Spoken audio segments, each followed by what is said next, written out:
podcast series, College to Corporate, Season 2, Episode 6.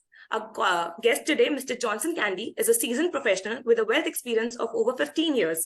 He currently holds the esteemed position of an Associate Vice President of Training and Content Development at Motilal Oswal Financial Services Limited, where he was also awarded as the Associate of the Year 2022 and 23.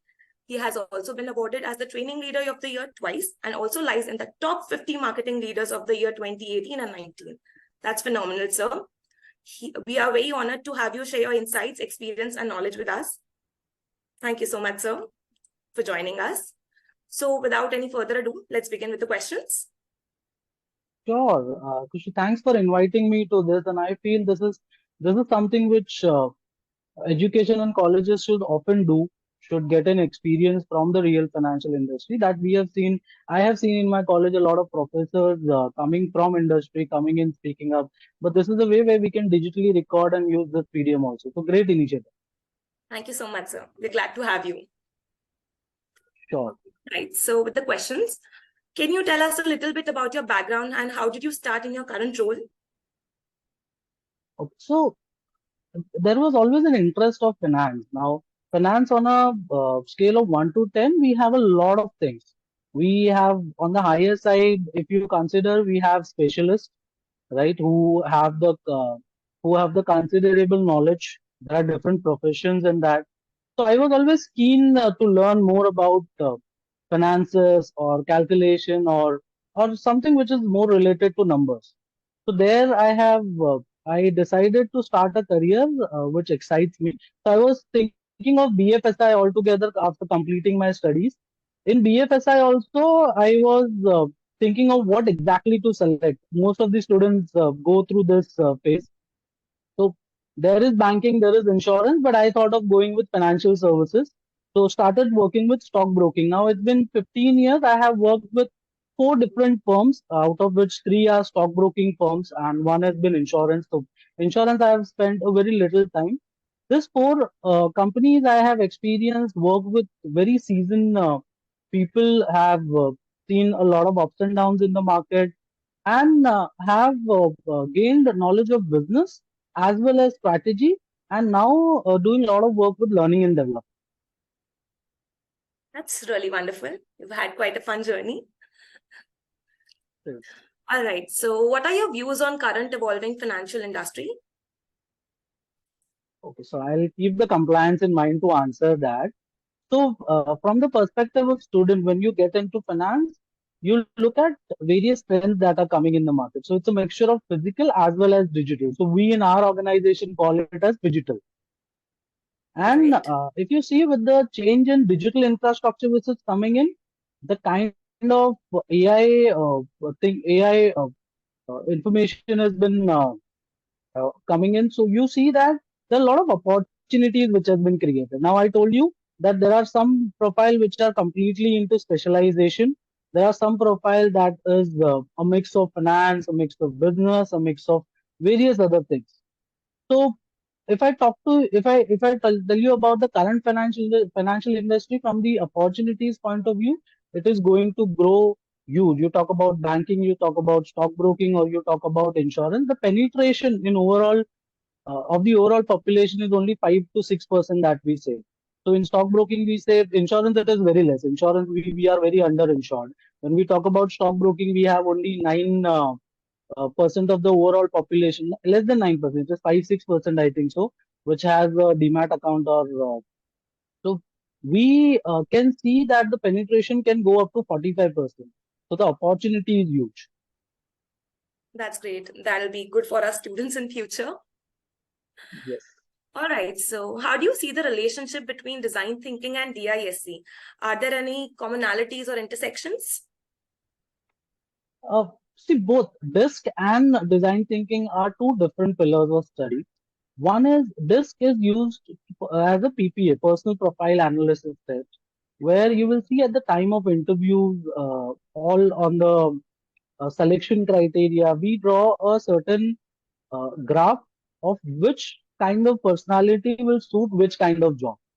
Consider that I want to hire for a very front facing or a business or a research role, which will get into the market, talk to clients, do their financial planning, provide them certain advice and certain things like that. There I'll require a personality. Now you understand what does this stands for? DISC. So we have four type of different personalities. D stands for dominance, I stands for influence, S stands for sturdiness, and C stands for a compliant guy or a competent guy. So there I'll require more of a combination of influence and compliance. INC or INS has to be high. Wherein if I'm hiring for a role which is to do more with coding, which is to do more on the back end, I would require a very high sturdiness quality of a person, high study quality of a person. So you see, this is used a lot in hiring. Consider understanding different personalities, dealing with them. As a leader, we deal with a diverse population in terms of generation also. So you see millennials coming in, and you also see Gen Z population coming in right now. Correct. So we interact with people who have a very different approach towards life, whose requirement is very different. And based on this personality, there are some traits which can be easily identified to build relationship and work with them for the long.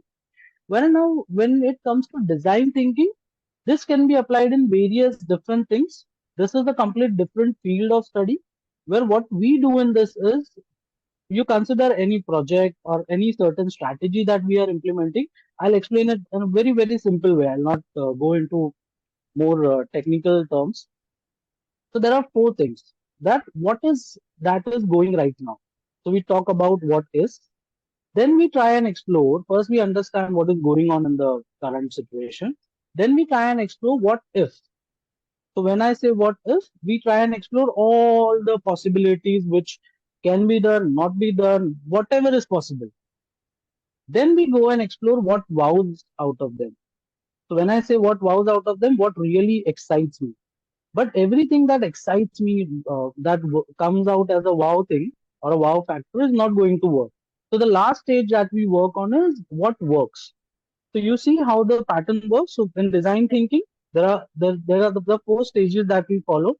We start with what is, we go to what if, then we work on what wows, and then we actually pull out what works and implement the things. It makes life easier for the for people who are making the project or implementing it, and for the consumers or the people who are actually going to experience it. All These right. are the basic two different fields of studies. Yes. So we can say that every person who is probably every student who's gonna go for an interview should know DISC. It'll be beneficial for them. Yes. And if you want me to add something on this, so one is this, which you should be aware. You can do your own personality test by going to certain websites that are there. I follow Thomas International. There are other websites which provide this canvases. There is a method that normally interviewers use, which is called a STAR method. All right. So you should study about STAR method in detail. You should practice. STAR method is nothing but more behavioral and situational based question. So we talk about how do you perform a task based on a certain situation. So ST is situation task. How do you perform some actions, and what will lead you to results? So we see that, or most of the industry experts see that people who are result driven are more preferred rather than people who are more situation or task driven. That's nice. That's And a good and insight. just to add, more than that, I think to start this are all the tools that you can use, but you can also focus on the passion and attitude, which is two things that I feel all the experienced professional look for the people coming and working with them. That Sure, is a Khushi. great for us. That is gonna help us for sure. All right. Can you share a real life example of how you've applied design thinking principles to solve a problem while taking DISC personality types into accounts? So see, DISC, I told you that we use on the time of interview, or most Right. probably what happens is when especially we use this in first time managers training. When a person who's working on an individual contributor role moves from individual contributor to a managerial role, there a person starts about understanding self awareness before managing others, before understanding others. So it is very necessary to understand the self personality. So disk is used in various ways there. I'll tell you some real life examples where we have used design thinking very effectively. Uh, we have seen in a lot of the organizations and the current organizations which I'm working with, Motilal Oswal Financial Services, we see that a lot of people who are not able to uh, perform above average or to a certain level, there are certain elements which are missing. So it might be the conviction, it might be the input parameters, it might be the output parameters. Now, a lot of people only focuses on output parameters. Now, if you see from design thinking, what we have done is we have changed the complete game. How do the increments happens in most of the organization is based on the output and result, Right. right? We have a new setup of around 1800, 2000 employees, and we implemented for the whole organization now. What we did for them is through design thinking and what if, what was and what works, we changed the complete format. We divided their KRA into three different uh, tools or three different parameters, which includes the output, which is the business. We focus on process and knowledge also. So it is the percentage or the weightage is 33, 33, 33. Now, if you do really well in business and if you're not able to follow process or knowledge, then the overall score will come as low. So you might not be eligible or be eligible for the increment or promotion. But if you perform and on an average parameter on business, and if you really do good in process and knowledge, so which are the input parameters? So process and knowledge are the input parameters, and business is the output parameter. So we know if you're focusing on the input parameter, output is going to come today or tomorrow. So there also you will be eligible for increment and promotion. And we focus a lot on input. So if you see 66% of the focus is done on the input parameter. Now, if you draw a graph on y-axis and x-axis, consider y-axis as output. I'm sure you guys will be able to understand. I'm explaining in this way. And x-axis is input parameters in process and knowledge. So, person who's very good on process and knowledge on the x-axis and business output on the y-axis will be a high potential employee that can be trained and groomed for next level. A person who is not very good on input and not so good on output can be trained on OJTs or more on the practical scenarios, right? Mhm. A person who's very good on the output parameter but low on input parameter, we need to train them on knowledge, and we Right. place a great emphasis on knowledge when it comes to, because we feel that today the value addition which comes to the customer is because of the knowledge that the advisor or any person working in the organization. So this is Absolutely. how we have implemented design thinking. I can tell you the details. It might take 1 or 2 hours completely, but this is how I've tried my best to explain you in a simple manner. This is very nice. So we could understand that through that you can find out what exactly is something that a person needs to work on. Right. Perfect. How do you stay up to date with the latest trends and developments in training and content development, and what resources do you rely on? It's a good question. I feel it is not only about training and development. It's Mhm. about I think so. It's about every profession that it comes. I think the biggest tool that is currently available in this world is the biggest resource that is available are human beings. So you staying in Khushi, you there? I think so. There was a Yeah, yeah, network. I'm here. Lag. So No, I no, no. think the biggest resource which is available in the world right now is human beings. Staying connected with them, staying connected with the seasoned professionals, understanding and learning through their experience. See, someone has already done a lot of work in some kind of field. You have to just learn and understand, and they are going. If you meet 10 people, 10 people will give you different views, but you will get a good kind of knowledge from them. The second is I try and attend a lot of events which are related to HR or which are related to L&D per se, or other events which are related to marketing and other things also. So there we get to listen from speakers, we meet different people, we understand. We read a lot of newspaper. We read a lot of newspaper. Being into market, it's all about. So we are so closely connected to news and terms. I sometimes think that I should reduce the news that I feed to my brain. That is something. The Okay. third biggest thing are the books. So I feel reading a lot of books will give you a lot of insights and will change your thought process and will give you a lot of flexibility in your thinking. So this is That's how it absolutely goes. very well said. Okay. Are there any misconceptions or common myths about design thinking or this that you'd like to share with us?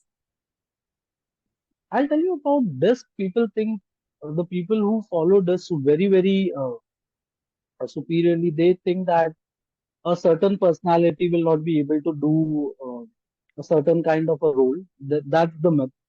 So it's not necessary. It only gives you a guideline. Nothing is right or wrong, right? There are things which can we have experienced. I have experienced in last few years that where we have seen some profile, but on the gut feeling you can take a decision whether to select a person or not. It is all about your experience. That's great. How do you see the future of design thinking and desk evolving, and what potential impact it might have on various industries and workplace dynamics? I feel where human beings are involved, disk is something that can be used to a very extensive scale, right? Especially if you see the transformation happening in role in the organization. Now we are going through a phase where we see a lot of new generation coming in. We can see a lot of existing generation which is going through a transformation of role, whether it is physical to digital or digital to physical. It is both the ways. You see a lot of companies not only going from physical to digital, a lot of companies are coming from physical to digital to physical also, right? Because the competition in the digital industry is so vast. uh, so there is that wherever there is a transformation happening, whether it is role wise, industry wise, or there, I think so this can be used very well.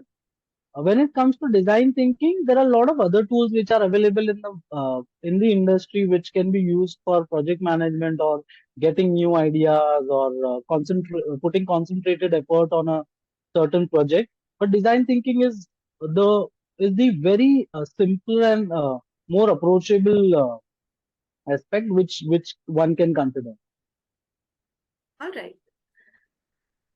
Could you share any success story or examples of how your training content development efforts have made a significant impact on employees' performance or relationship, financial relationships? So there are a lot of them. I can share one or two. So I don't know how many of our students have heard about Kirkpatrick or how things work. So Kirkpatrick is one of the model that we follow for seeing the evaluation of the training or whatever we do in learning and development. So there are four levels of it. One is the initial reaction of people. Then we see the behavioral change which is happening on the ground. So it takes time. Behavioral change takes time. Reaction can be immediate. The third thing that we see is the learning transfer which has happened. So you see, if you join a college, you feel very good. The reaction would be good, best or better, or can be on a different scale. Then you see a behavioral change coming after you start learning after first year, second year, and so. So as you evolve in your study, same happens after the training also. Then a learning transfer happens. So these are three stages which are very basic. We focus on the fourth stage or the fifth stage, which is result. Fourth is the result, and the fifth one, which has come now, is the ROI, return on investment. So what we see is now I can give you various examples. What we do is out of 100 people, and there are around 2000 plus people who join in a year in the current organization which I'm working for. So out of 100 people which joins in a year, we ensure that 80% of them qualifies for a certain minimum target through training. Now, when I say target, there are all three levels, which is your business output, process, and knowledge. Now, there it starts. So you see around 88% people are doing it well. That signifies a huge amount of success. The second, which I told, there are a lot of people who goes out because of the performance from a lot of companies. What companies can really do is if you start focusing on them, the amount of opportunity cost that will be saved, that will be huge. Now, take an example. If you have 100 people, out of that, Normally companies have a trend of issuing PIP or certain programs for people who are not able to perform up to a mark, right? In quality assurance, we call it as bottom quartile also. So Right. there, 80% of the people goes out of the system. When you start working on them, and if you're able to retain 70% of the people who are going out, so in a year, the contribution of their revenue will be huge. One, I'm not giving you the exact numbers, but I'm just telling you. Hopefully, you guys are able to relate to it very well. The second is the opportunity cost is saved. The business that will come in because of the experienced employee or the time which will be reduced or the effort which will be taken to do a certain amount of project or work or to do a certain amount of research or coding or whatever. It will be very less. The second thing is the replacement cycle will reduce. So the replacement cost, the cost of training, the time that we spend on setting up the culture for the new employees, all that will go down very well. So this is something we follow rigorously, and there are multiple examples like this that we have followed. When it comes to learning and development, I'll tell you one good practice that we follow for our trainers. We have a very big team of learning and development professionals. So what we do is every person in L&D has to read at least two books in a year and present it on every Friday. So we call it as T Friday or TDIF. So have to present. So at least two to three people present a book on Friday that we go through in the morning from 9 o'clock to 11 o'clock for 2 hours. Imagine if you have 60, 70 people and each of them presenting two books every week, you easily go through 120 to 130 books in a year. So the That's kind so of effort that you can bring in from the overall contribution of the team is different. So this is something we apply in all our other businesses also. this is phenomenal, sir. This is really nice. Building a strong financial team is vital. What strategies do you employ to recruit and develop talent in your department or in the broader financial services sector? So I feel if I talk about strategies, there are various strategies. Let me directly come to when you apply for a role, what a company actually looks for. So a lot of people think that knowledge, expertise, specialization is the key that companies look for. But that is not only the key. What we also look for is I mentioned it earlier also, very strong passion and attitude which comes.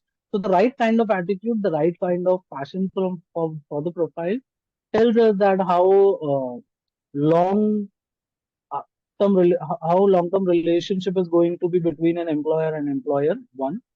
Second, I told you about the star method, which is very essential. The third is about your personality. No doubt that the keenness on learning, the general attitude of understanding things well, your listening skills. So, so what I'm trying to tell is not only you don't only have to work on your specialization or knowledge. Apart from that, you also have to work on a lot of behavioral traits which will come. That's absolutely right. Every student needs to work on that. So Since you are also into the top 50 marketing people, is there any insight that you would like to give about marketing field or all the marketeers out there? yes, so see, I have done a lot of work in the field of marketing. We have worked in, so whether it comes now we talk about a lot of digital space and stuff like that. There are different kinds of marketing we used to follow. But I'll tell you one or two things. It is not about it is about the creativity, but it is not about bringing in extraordinary result or putting in extraordinary effort. It is all about consistency. So when you keep trying on different things consistently on a discipline basis, you learn from it. You can do mistakes, but we say that mistakes should not be repeated. You should learn and should avoid and do it differently. So every time you keep doing it differently. You don't have to put in an extraordinary effort to do that. You just have to be consistent, and you don't have to keep doing of the same things. Come up with some creativity. So keep it simple, keep it creative. You talk about any other marketing firm that we.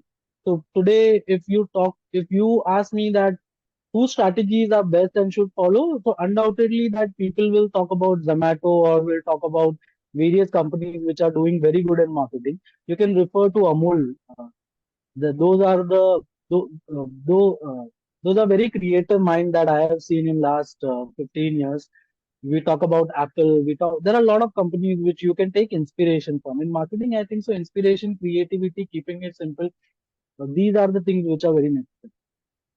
That's And great, no sir. extraordinary effort. Just be consistent. Okay, perfect. Finally, if you could give one piece of advice to professionals aspiring to have a successful career in financial services, what would it be? I think so. So you should have different kind of mindset. The first mindset has to be of learning. The more you learn, the more you will earn. So finance is all about understanding the market, the terminologies, staying updated to the current event, what is happening in the market. Gain as much as knowledge that is possible for you. So learning mindset is very necessary, right? Never stop learning. No, doesn't matter that what age you are, what profession you are, and how expert you become. So try and become specialist in your role. The second is you should always have something called as growth mindset. Now, when I talk about growth mindset, it is you should look forward for trying something different in life. You should always look forward towards approaching growth in a very different way, how you are improving. The third is the people mindset. So, our owner, who is Mr. Motilal Oswal himself, calls this as OGLP. We call it as four mindsets. One is ownership mindset, which is more to work as an entrepreneur rather than as an employee, whether you do your own business or work for anyone. The second is the growth mindset. The third is the learning mindset. And fourth one is the most important one, which is people mindset. So you have to be aligned with people. You have to think first about people and then about anyone else. So the more you have people mindset, the more you will grow in your career. So OGLP, which you can take it from Mr. Motilal Oswal himself. We follow it as our leadership traits in our organization. We're definitely going to remember this for sure. This is going to stay with us. Yeah. So thank you so much, sir, for this enlightening session. I have got great insights, and I'm sure all the students of IBS and all around there will also learn a lot from this session. Thank you so much for being with us. Thanks a lot, Khushi. Thanks for this opportunity. It was really great connecting with you. Hopefully, the insights which I have shared will get get people along in their career to help them in some or the other way. Thank you so much for the opportunity. Thanks a lot. Thanks to you, sir. We're great to have you. Okay, great. Bye-bye. If you have any questions on the podcast video, please let them in the comments below, and don't forget to like and subscribe to our channel for more such videos. Also, for more corporate insights, you can visit our Instagram page mentioned in the description below. Till then, stay tuned for the episode 7.